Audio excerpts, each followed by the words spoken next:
saying what's up. So what's up, guys? It's 3DB. This one was actually a cool build. This is actually Clank from the game Ratchet and Clank. I grew up actually playing this game on PlayStation 2. It's just funny what you can do with a 3D printer. How you could pretty much bring things from your childhood or from your memory and actually have them in real life. So this one was actually a special build for myself. I'm going to be doing a little bit more on this build. I might actually do Ratchet. Just do like a little display for those guys there. That would be pretty cool. But as always, guys, let's get into the process of how this one was made. If you like this video, definitely hit that like button. And if you want to stay with me on more of my other builds, like I always say, I'm always working on something. Definitely hit that subscribe button. Let's go, guys. Let's check it out.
Yes, I know I use the duct tape and the painter's tape a lot. That's just for added security. I just like to be safe with my prints. Sometimes, like this one took like over a day, so of course I'm sleeping overnight, different things like that. I don't want the raft to ever move as I'm printing. And you see I got like good adhesion there. Like even without the tape, it's still kind of hard to come off. It's just something that I do just like a secondary precaution, but it's definitely not needed.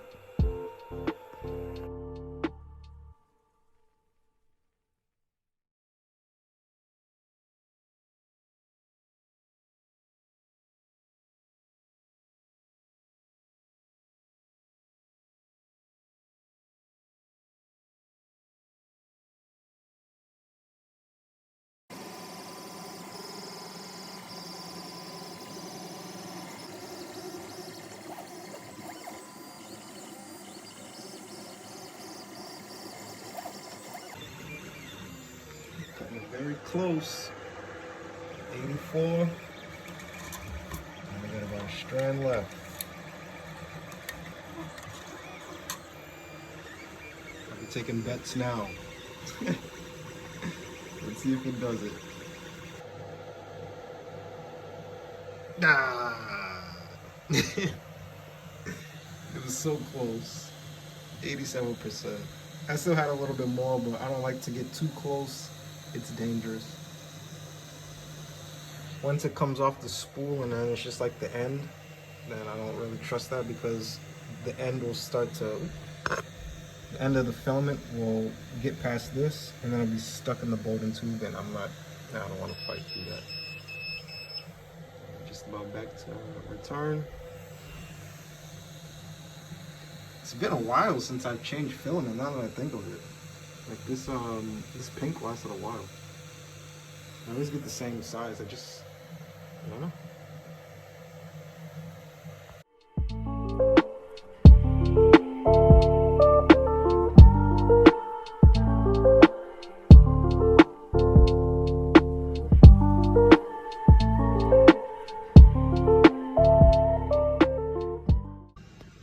Okay, so I just got finished done with dry sanding.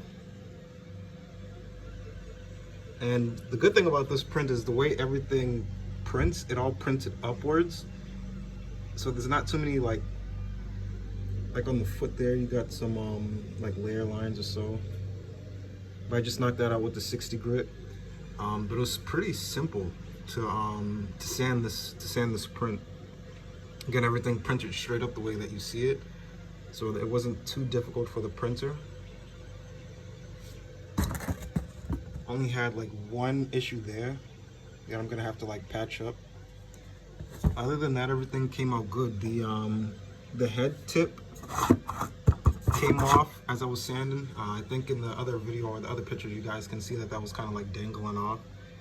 So I'll see what I could do to fix that. I'll probably just sink the head into the bed plate and just leave that antenna sticking out and then just print it like that. It'll probably take like 10 minutes and then just glue that onto the top.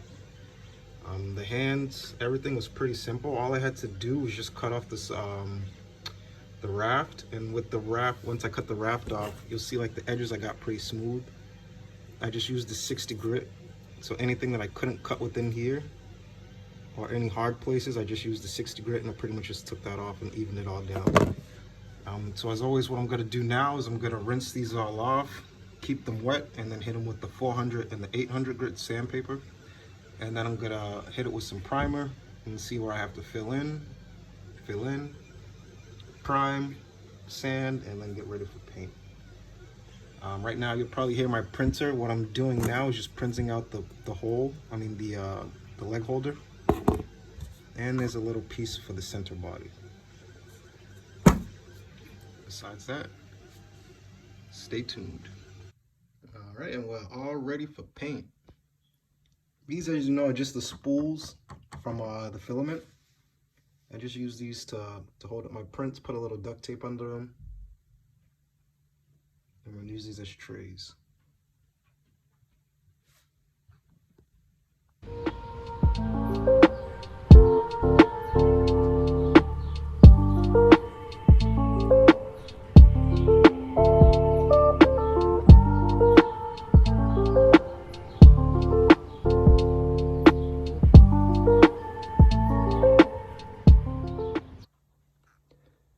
All right, and if you've seen my my video on how to sand rough prints, that was before I started using wet sandpaper. I'd say that method is still exactly what I do. The only difference now is I'm using wet sandpaper, and it does a hell of a lot difference.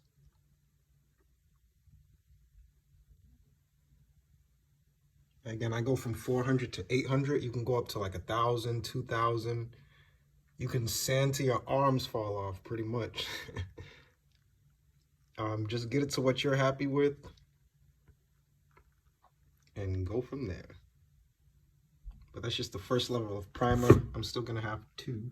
I was trying to see if the primer was gonna fill that in, but I'll probably just have to put like a light patch of wood filler in there. Not too bad. Take a couple minutes, but I'm just letting this dry off, and then I'm gonna start knocking out those lines where I see stuff. The hands came out perfect though. I barely had to sand these.